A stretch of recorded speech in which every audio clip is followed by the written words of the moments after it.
बहुत अच्छा गाया है। आपकी इजाजत हो तो गा दूं, गजल है गाऊं।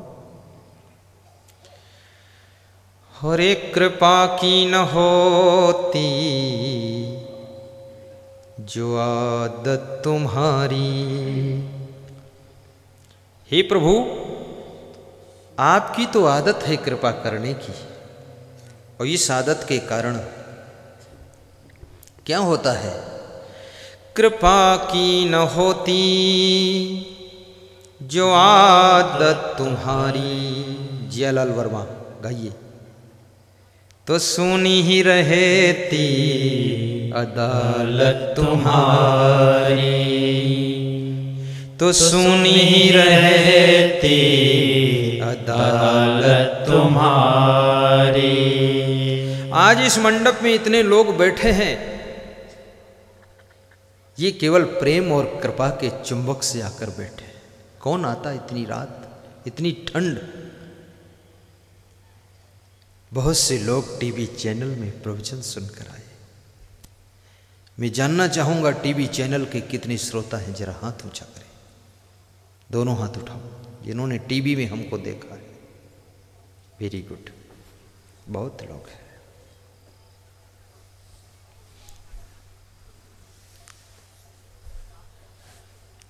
कुछ सज्जनों ने कहा बिजली टाइम पे नहीं आती तो कैसे देखें, तो बिजली वाले भी बैठे हैं। मंत्री जी से कहूँगा तुम बिजली दो तो हम प्रवचन दें। आप बिजली की कृपा करो और हम ज्ञान की कृपा करेंगे।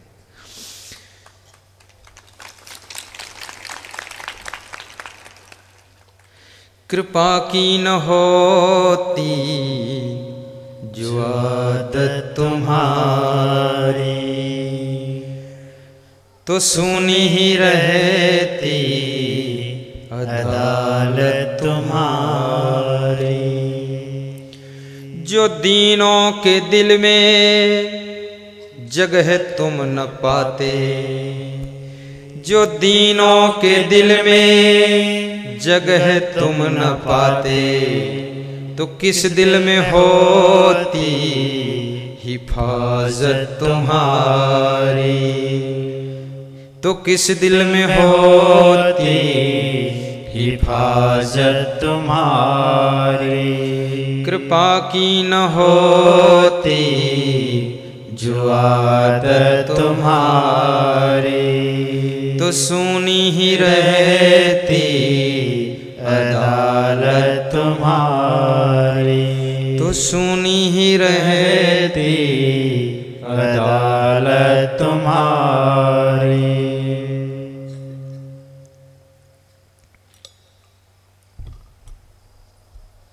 गरीबों की दुनिया है आबाद तुमसे।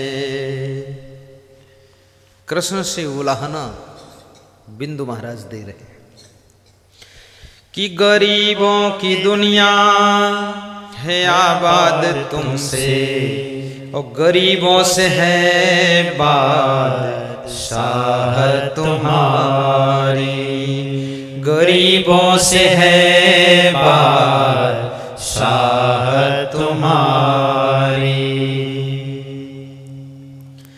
तुम्हारी ही उल्फत के द्रग बिंदु हैं ये, तुम्हारे प्रेम की याद के आंसू हैं।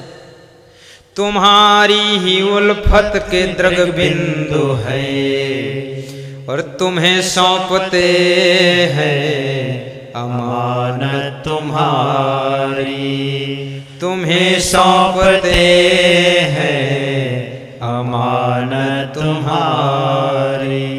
कृपा की न होती जो आदत तुम्हारी, तो सुनी ही रहती अदालत तुम्हारी, तो सुनी ही रहती अदालत तुम्हारी।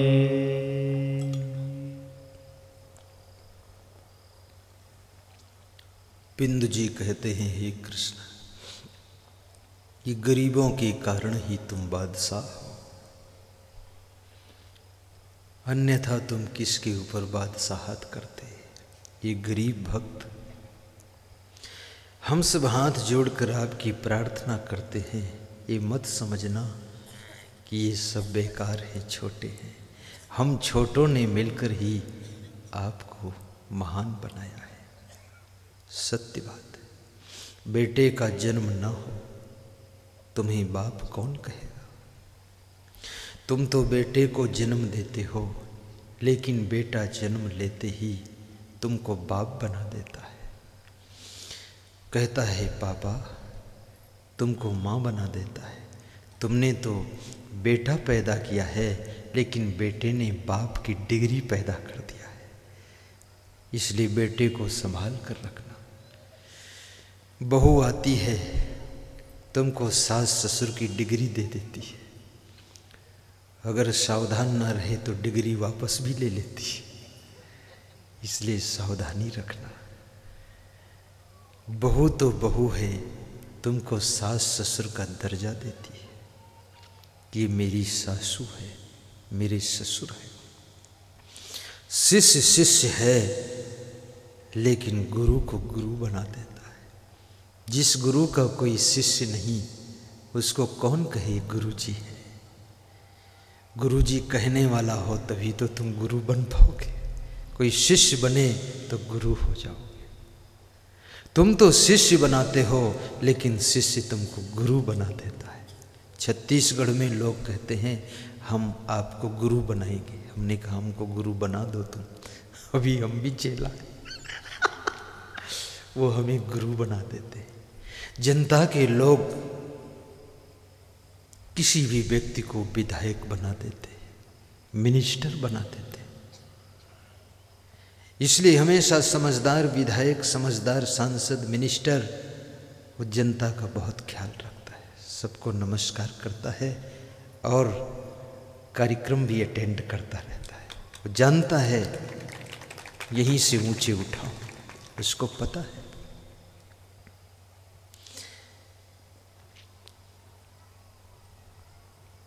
कृपा की न होती जो आदत तुम्हारी, तो सुनी ही रहती अदालत तुम्हारी। सज्जनों,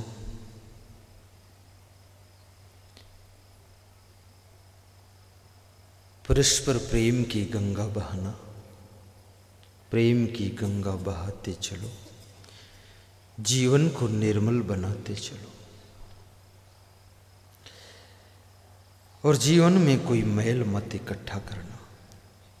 मांस, मछली, अंडा, नशा, शराब, जुआ, बीड़ी, सिगरेट, गांजा, चरस, तंबाकू, इन सब आदतों से छुटकारा लेना। पैसा कमाना तो एक कला है, लेकिन पैसा बचाना उससे बड़ी कला है। और बचे हुए पैसे से स्वयं को बचा पाना ये बहुत बड़ी कला है। और उस पैसे से धर्म को बचाना ये एक साधना है। पैसा कमाते हो तो पैसा बचाना भी सीखो। जुआ में, शराब में पैसा बर्बाद मत करो। अगर तुम्हें लगता है कि पैसा बहुत ज़्यादा है, एक शराबी से मैंने कहा पैसा क्यों बर्बाद करते हो इतना? तो बोले पैसा तो हाथ का मैल है। तो हमने कहा हाथ में ज़्यादा मैल लगता है क्या? तो थोड़ा सा सत्संग में भी मैल छुड़ा दो, 2-4 लाख। बोले सत्संग के नाम पर मैल छूटता ही नहीं, दारू के नाम पर छूटता है। अगर आपको लगे कि पैसा है, समागम कराइए, अच्छे विचार लोगों को दीजिए, जीवन जीने की कला सिखाइए। छत्तीसगढ़ प्रदेश में, मध्य प्रदेश में बहुत से मिनिस्टर, सांसद, विधायक मेरा सत्संग रखते हैं। तो मैंने कहा सत्संग क्यों करा रहे हो? बोले गुरुवर, सत्संग से मुझे खुद प्रेम है और मैं चाहता हूँ क्षेत्र की जनता कि चलने के लिए सड़क तो बन गई है, पर जिंदगी की सड़क पर कैसे चलना चाहिए इनको नहीं मालूम है। तो मेरे क्षेत्र में आपका समागम हो जाए, जिससे कि जिंदगी की सड़क पर चलना भी इनको आ जाए, तो घर घर का टकराव बिखराव खत्म हो जाए, प्रेम हो जाए। सत्संग कराना बहुत बड़े पुण्य का कार्य है।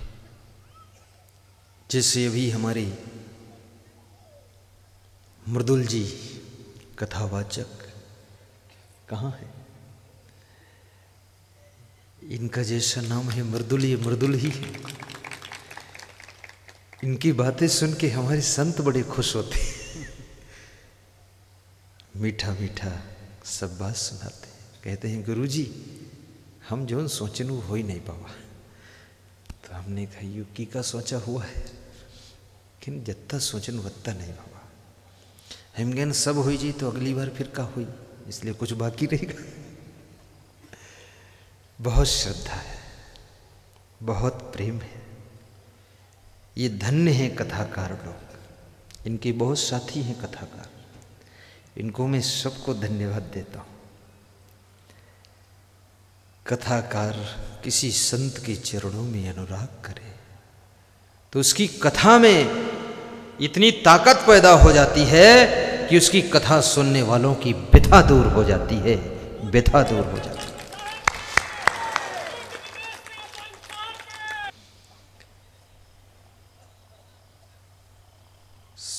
सत्संगत की महिमा बड़ी,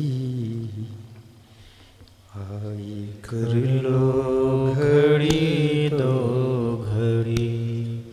सत्संगत की महिमा बड़ी, आए कर लो घड़ी दो घड़ी। जिससे हो जाए जीवन सफल, जाएगी मिट सभी गड़बड़ी। जिससे हो जाए जीवन सफल, जाएगी मिट सभी गड़बड़ी।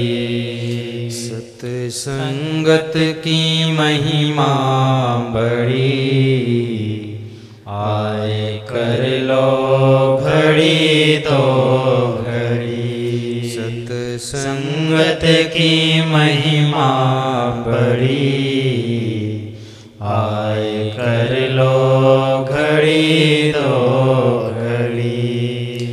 कबीर बाणी अटपटी, झटपट समझी न जाए।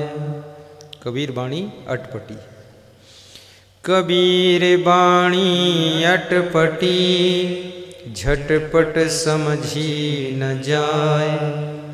जो संत झटपट समझ ले तो खटपट सब मिट जाए। सत्संगत की महिमा बड़ी, आए कर लो घड़ी दो घड़ी। सत्संग सब गाइए। महिमा बड़ी, आवाज नहीं आ रही। आए कर लो घड़ी दो घड़ी। जिससे हो जाए जीवन सफल, जाएगी मिट सभी गड़बड़ी।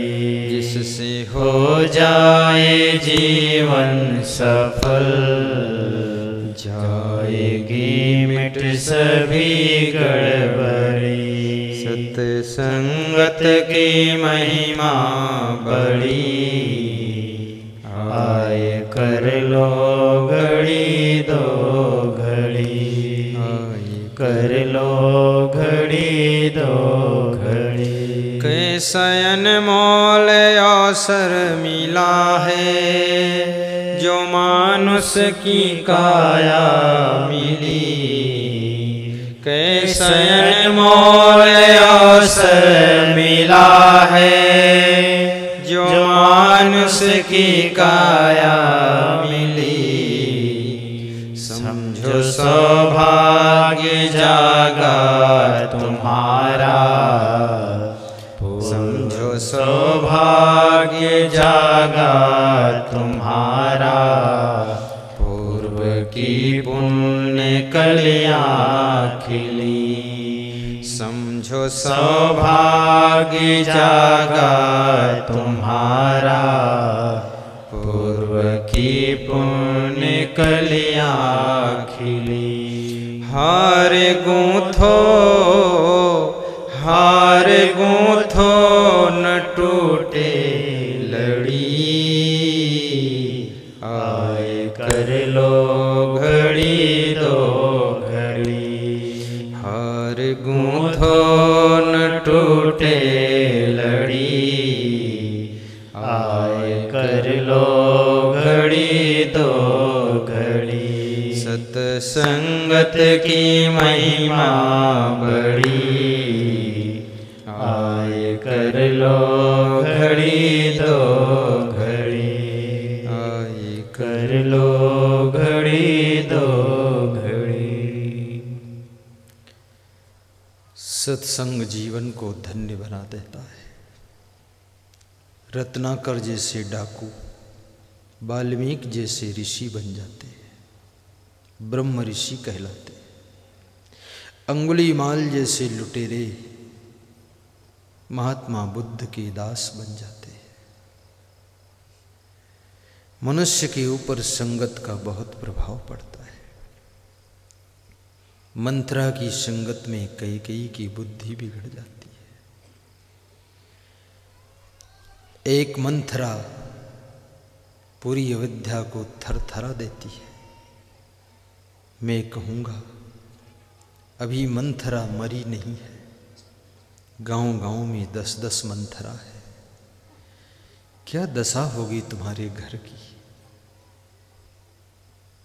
मैं कहूँगा कोई नारी मंथरा ना बने, सुपर्णखा ना बने, सती सावित्री मीरा और शिवरी बने। शिवरी जैसी आपकी भक्ति हो कि राम आपके घर आए। सौभाग्य है मनुष्य का जीवन आपको मिला है। अपने घर में 3 बातें याद रखना।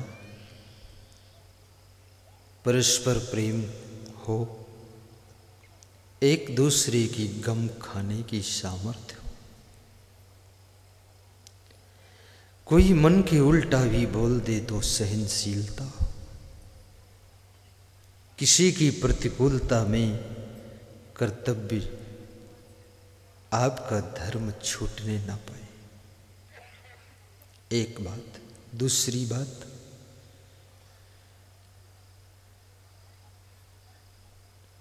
ये जीवन कहीं नशा व्यसन का गुलाम ना हो जाए। ये जीवन कहीं नशा के जाल में फंस करके पूरे परिवार को तबाह न करने लग जाए। नशा व्यसन से भी जीवन को बचाना। अधिक फिल्म भी मत देखना, प्रवचन सुनना, क्योंकि फिल्म में जो देखोगे उस फिल्म का प्रैक्टिकल तुम घर में करोगे तो आपके घर में जुल्म हो जाएगा, बहुत दुख आएगा। ये फिल्म के एक्टर, हीरो हीरोइन, इनका तो बिजनेस है, इसलिए ऐसा करते हैं। तुम उनकी नकल करके अपने जीवन को बर्बाद मत करो।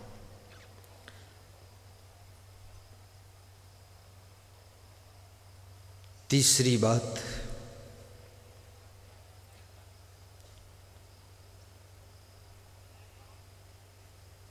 अपने जीवन को कुसंग से दूर रखो। अच्छे भले लोग भी कुसंगत में पड़कर बिगड़ जाते हैं। गुरु भक्ति करो, धर्म की रक्षा करो, पर सेवा पर उपकार में हम जगजीवन सफल बना जाए। केवल ये अपने पेट और पेटी की चिंता मत करना।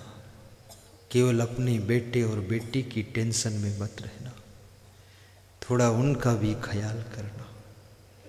जो लोग तुमसे बड़ी आशा लेकर बैठे, सहयोग करना बहुत बड़ा धर्म है। परोपकार, पर सेवा, जन सेवा धर्म की जान है। परोपकारी बनना, परहित करो, परहित सरिस धर्म नहीं भाई। स्वार्थ के लिए तो पशु पक्षी कीड़े मकोड़े भी जिंदगी जीते। अगर तुमने भी स्वार्थ में ही जिंदगी बिता दी तो क्या कहे अहबाब। एक मुस्लिम फकीर ने कहा है, क्या कहें अहबाब, क्या कारे नुमाया कर गए, बीए किया, नौकर हुए, पेंशन मिली और मर गए, क्या कर गए। केवल पेट भरना कोई बहादुरी का काम नहीं।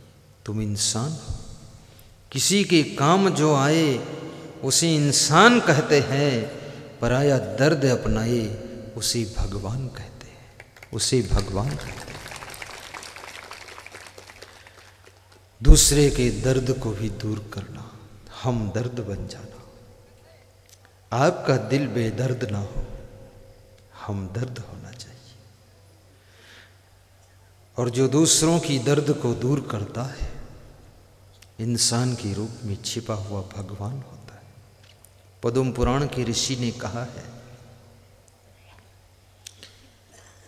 पर दुखेन यो दुखी सुखो यस परश्रिया, संसारे अस्मिन सह विज्ञेया साक्षात देव हरि से। पद्म पुराण की ऋषि से पूछा गया कि हरि भगवान कौन है, तो ऋषि कहता है कि जो दूसरे के दुख में पिघल जाता है और दूसरे के सुख में जो प्रसन्न होता है, दोनों कठिन बात है। किसी का सुख देख करके प्रसन्नता हो बहुत कठिन है, ईर्ष्या होती है, प्रसन्नता नहीं होती।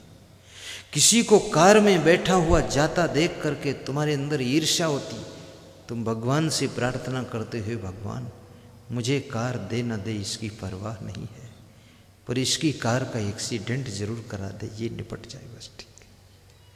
इतनी ईर्ष्या। और ईर्ष्या में पुरुषों में 45% ईर्ष्या यदि है तो महिलाओं ने 55% बाजी मारी है। बहुत ईर्ष्या होती है और ईर्ष्या करने से मनुष्य की आयु कम हो जाती है, स्वास्थ्य भी बिगड़ता है। ईर्ष्या की बीमारी से बचो। विदुर जी ने कहा है, ईर्षु घृणी न संतुष्टा, क्रोधनो नित्य संकिता, पर भाग्योपजीवी खड़ेते नित्य दुखिता। 6 प्रकार के लोग बिना दुख के ही दुखी रहा करते हैं। कौन? दूसरों से ईर्ष्या करने वाला, नंबर 1। नंबर 2, दूसरों से घृणा करने वाला, जिसके दिल में प्रेम नहीं, घृणा करता है। किसी को गरीब समझकर, किसी को कमजोर समझकर घृणा हो रही है। न संतुष्टा, तीसरा जो कभी संतुष्ट नहीं होता है। बहुत कुछ है फिर भी उसको लगता मैं भिखारी हूं, कुछ नहीं है, पूरा विश्व मेरी मुट्ठी में होना चाहिए, दुनिया में कोई न रहे, हम अकेले रहे। जो कभी संतुष्ट नहीं होता है।